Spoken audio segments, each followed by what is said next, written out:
Hey, what's up there, YouTubers? It's me again, Brian, aka Gamer 55551. And for those of you who are looking at the hat that I'm wearing to this awesome shirt that I'm wearing, though, I want to give my thoughts and review/thoughts on the Super Mario Brothers movie, a movie that is a collaboration between Nintendo, Illumination, and Universal.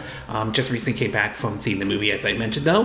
For parents out there, it's worth pointing out that the Super Mario Brothers movie is rated PG here in the US, though. And for those who are curious about the running time, it is 1 hour and 32 minutes, though. 30 years ago, we had basically the first Mario movie that came out, and it was the live-action one starring John Leguizamo and the late Bob Hoskins, though. And while that movie sort of has gained a cult following over the years, though, it's also been panned as not a great movie and everything like that. It became a box office bomb and basically kind of scared Nintendo away from doing any, other medias with their properties or everything like that. Outside of maybe doing some Saturday morning cartoons like, say, Kirby's Right Back at Ya and F-Zero Maximum Force and all. Of course, it's worth pointing out that movie came out at a time when video games or TV shows or movies based off of video game IPs were not, let's just say, in a great place, though. Fast forward now, we're in sort of in a better position. We've seen successes like Castlevania, Witcher, The Last of Us, though. The Sonic movies have done very well at the box office, though. So when I heard that basically Nintendo was teaming up with Universal and Illumination to do a Mario movie, excuse me, though, I was sort of mixed on this because I don't know whether or not this was going to be good or not. And I wasn't really a huge Illumination fan or anything like that, though. I've heard of some of the movies they did, like, Despicable Me, The Minions, Sing, and other stuff, though. But I'm not a huge, shall I say, like a huge 3D animation person outside of maybe a couple, like, say, the Disney and Pixar's Incredible to Disney Pixar's WALL-E, which still remains a favorite animated movie of mine, though, to be exact, though. And when the cast were announced, though, I was a little mixed on some of it, including Chris Pratt voicing Mario, though. While I wasn't exactly losing sleep over it, I was a little bit concerned. So when some of the trailers were starting to show and everything like that, the first one I was like, okay, this could technically work, though. Chris Pratt's Mario is like, maybe I would have to hear more, but I was sold basically on Jack Black voicing Bowser. And when the second and third trailer started to come along, I was like, okay, this may actually be good, though. This may actually be the Mario movie we've been waiting for a long, long time. And after finally seeing the movie, I can honestly say this is probably the Mario movie we have been waiting for a long, long time. It delivers on what it promises and everything like that, and I feel like they did a really good job with this movie, though. Yes, there are some areas that I can nitpick at, and some areas I somewhat may not 100% agree with what they did, though, but I did come away very pleased with this movie, though. So what I'll do is I'll break this down into what I like, and what I didn't like, mix or not sure. So I'll start with what I like. And I will say, in terms of visuals, I gotta give Illumination credit for what they did, though. This stayed very, very true to the source materials in so many ways, ranging from like the power-ups to how some of the characters look, though. I mean, I could technically nitpick in certain areas, though. Like, I could technically pick how I'm not sure about the way Mario or Luigi are designed to some extent, though, and how I think I would have preferred Bowser's airship from Super Mario Bros. 3 over basically his floating castle. But outside of that, though, I would say I gotta give credit for them to staying close to the source material as much as they possibly can. I think that is really, really good on that one. Hats off to Illumination for pulling that off, though. Obviously, some of it is Nintendo and Shigeru Miyamoto's involvement in it, but I definitely think they did a very good job with the source materials in this movie, though. As far as the music in the movie, though, the majority of the music definitely has certainly some tunes from classic Mario games. Like some of it I've heard from like Super Mario World to Super Mario 64. and all. Some of it definitely gives off a little bit of a Galaxy vibe to it, though, to even the classic Marios, though, to be exact, though. So there's a mixture of the classic tunes in there, and that certainly is definitely good, though. Sort of a bit of a nostalgic, but certainly with several, also outside of the music, several Easter eggs that plays reference to classics, Nintendo stuff, and movies, and of course, you know, the music and all that stuff. Plus, although it seemed odd, though, I definitely was not against them adding, you know, 80s music, whether it's, you know, the Beastie Boys, No Sleep Till Brooklyn, to Aha, if I'm saying the name correctly, on Take On Me, to be exact, though. So I didn't have any problem with them adding some of the music from the 80s. Plus, Bowser's singing is weird, but definitely not terrible, to be exact. Of hearing Jack Black play Bowser and singing about Princess Peach and all. It's odd, but in a good way, to be exact, though. So I would say definitely like the classic tunes that they added into it. Some of the 80s music, again, depends on your preference and taste, but I didn't really have any issues with hearing No Sleep Till Brooklyn or Take On Me or anything like that, though.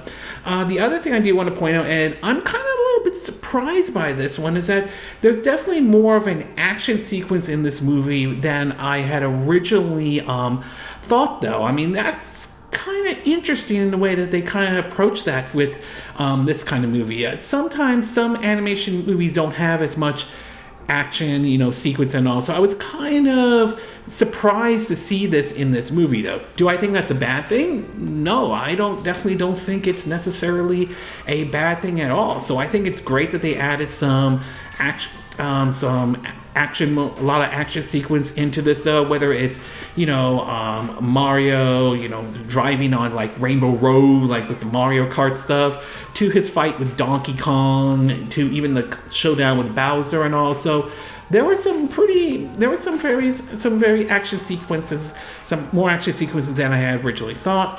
And last but not least, I will say that there were definitely some funny and serious moments in the movie, though. And there were some scenes that did give me a bit of a chuckle, like Donkey Kong at the beginning owning Mario. You know, when Mario jumps to try to attack Donkey Kong grabs him and sort of slaps him around, all that stuff. To even one scene I thought that was kind of funny was seeing Bowser trying to pretend what he would say to Princess Peach, asking her hand of marriage, and seeing Kermit the Evil Magic Koopa sort of dress up like Peach to some degree. There were some funny moments. There were some serious moments. Mario doesn't think like he had what it takes or anything like that, though. But I will say that those certainly weren't bad. And I did not come away with this movie feeling like it was excuse me one second, cheesy or dumb or anything like that, though. I think that was definitely good, though. And while this is a movie aimed towards mostly family and kids, though, there's stuff adults can like about this, even longtime Mario fans like me, though. So there were definitely some fun and serious moments, though, and I didn't feel like the movie was cheesy or dumb in any shape or any form at all. As far as what I didn't like or mixed or not sure about, though, I would say part of it is, some of it might be the story and the plot. While I don't think the story and the plot is by all means awful or bad or anything like that, the majority of Mario games, though, outside of maybe the Mario RPGs to a certain degree, it's basically a typical plot, though. It's basically Mario versus, you know, whatever enemy he's coming up with. Mostly it's Mario taking on Bowser and all. So, I mean, the plot's, it's not going to knock your socks off or anything like that. It's nothing, no wow factor or anything like that. Again, I'm not saying it's terrible or awful or anything like that. It's still good, though. It's just, if you played a Mario game before, you probably are going to get a pretty good idea what the plot is going to be, though. It's basically Mario taking on Bowser and all. So it doesn't bring anything new to the table, at least from how I saw it, though.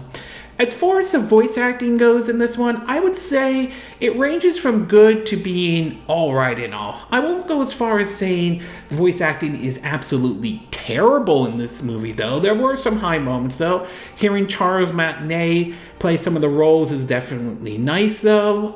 Even though he's not voicing Mario, but hearing him voice Mario's dad and other characters is really nice. Charles Day playing as Luigi, I think he knocked it out very well. Jack Black as Bowser, I thought was really good, though. Keegan-Michael Richardson as Kermit the Evil Magic Koopa. I felt the way he voiced Kermit, though, the evil Magic Koopa. I thought he did a really good job. I thought the voice fit that character very, excuse me, as very well. And Keegan-Michael Key is Toad. I mean, yeah, nice, though. I mean, it certainly did a very good job, though. Anna Taylor-Joy as Princess Peach was nice.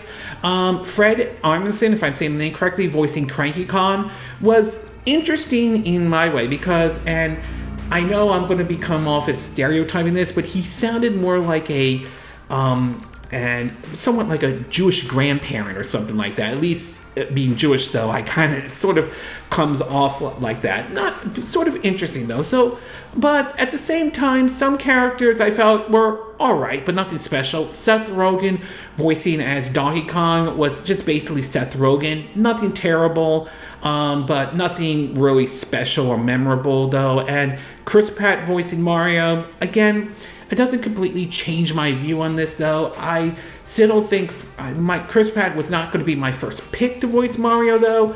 But I'm not bothered by it, though. I think most of the time he does a good job trying to do the Mario voice, though. But majority of the time it's just Chris Pratt. Again, I'm not bothered by this. It doesn't bother me in any way. It's not something I'm losing sleep over. I got nothing against Chris Pratt. I thought he did a good job as Mario, but he'll never replace Charles Martinet, though. Okay, so I just think some of the voice acting ranges from really good to all right, though. I mean, none of them were terrible, but I'm not saying none of them. Some were really great and some weren't, though. And last but certainly not least, I would say if you're going into this movie, though, I would probably recommend you do not go in expecting this movie to be on the same level as HBO Max The Last of Us or Netflix The Witcher. Though, if you're going in with that kind of mindset, then you're probably going to be very disappointed with this movie, though, if that's the kind of approach you're going with it. Instead, I feel like this movie is more towards those who are fans of, say, like, basically, you know, the first two Sonic movies, though, starring Jim Carrey and all, who played Dr. Robotnik, or say Disney's Wreck-It Ralph or Ralph Breaks the Internet, though. If you like those movies, you'll probably enjoy the Super Mario Brothers movie. But if you're expecting Last of Us or Witcher's style approach, whether it's storytelling or anything like that, I would say you're probably going to come away disappointed because I wouldn't really put the Super Mario Brothers movie in the same category as putting it in with The Last of Us. Some may argue, well, it's a video game. That may be true, but trying to compare the Mario Brothers movie with The Last of Us or The Witcher is almost like trying to compare an apple with an orange, though. Yes, they're both fruit, but they both taste differently, to be exact, though. Overall, though, I came away very, very impressed with this movie, though. It surprised me more than I had originally thought, though. So, to be exact, though, I felt like Illumination, Nintendo, and Universal definitely hit all the right notes to make this movie do very well, though. I think the voice actors did their roles pretty well. Some I thought were great. Some I thought, okay, nothing special, but all right, though. And I was really pleased with the movie, ranging from Easter eggs, from the music, to some of the references in it here, to some of the action sequences, which I thought was more than I suspected, and some serious and funny moments in the movie, though. At the same time, though, like I said, voice acting ranges from really good to okay, though. Plot and story, excuse me. I mean, again, like I said, not terrible or anything like that, though, but if you played a Mario game before, you're probably going to get a good idea what the plot is going to be, though. And like anything, I would not go into this expecting The Last of Us or Witcher style approach. Instead, go into this expecting something more in the line of Wreck-It Ralph or, or basically the Sonic movies, though. But in either case, I did come away. I enjoyed this movie. It did not become cheesy and dumb. There was stuff there even adults can enjoy, though, even though this is a family or / kids movie, though, to be exact. So I think they really, really did a very good job. And it does give me hope of what they could do with, let's say, a sequel. Maybe bring the Koopa kids in. Maybe bring basically, Wart or Bowser Jr. in the base act. Maybe look at stuff from the Mario RPG, like the Smithy games from the Super Mario RPG Legends of the Seven Stars. It does give me hope that there is a chance of a sequel or a spin-off starring, the rumored Donkey Kong movie to even a Luigi's Mansion. Basically, maybe one as a streaming service on Peacock to an actual movie. But in either case, it does show that we've come a long way from movies based off of video games or TV shows based off of video games, and they've gotten better than where we were back like 30 years ago. So it took us 30 years to finally get a good Super Mario Brothers movie, and it was well worth the wait, though. I am definitely looking forward to seeing what a sequel could be, though. I would be down with if they bring Wart or even Wario or Waluigi in there. I would love to see that happen, though. But in either case, though, this is one I definitely would recommend. Regardless if you're a Mario fan or you have families or kids, though, it's definitely worth watching, at least in my book, though. Okay, this concludes my review/thought of the Super Mario Brothers movie. And again, these are my opinion. What are yours? What are your thoughts about the Super Mario Brothers movie, though? Did you think it was well worth the 30-year wait for an actual movie, though? Do you think the voice actors were okay, all right, or really good, though? Did you like the Easter egg references in this movie, though? Do you think the movie hit all the right notes to make this movie work, though? Do you think there should be a sequel, though? And if so, what direction would you like to see the sequel go, though? Do you agree with what I said in this video? Do you disagree? Do you have a difference of opinion? As always, sound off in the comment section below. Let me know what you think. And if you do like this movie, I hope you hit the like button. I would appreciate it. And I hope you do subscribe to my YouTube channel. If you do, make sure you hit the bell icon for notifications of any new videos I put up. Also, feel free to share this video if you want to. And feel free to donate to my channel if you like. Whether it's through PayPal Me or Patreon or even through Steam Labs if you want to. Links will be in the description of this video, and I will see you again next time when I do another video. Hopefully that'll be soon. Until then, from Southern California, I wish you all a good day then. Bye!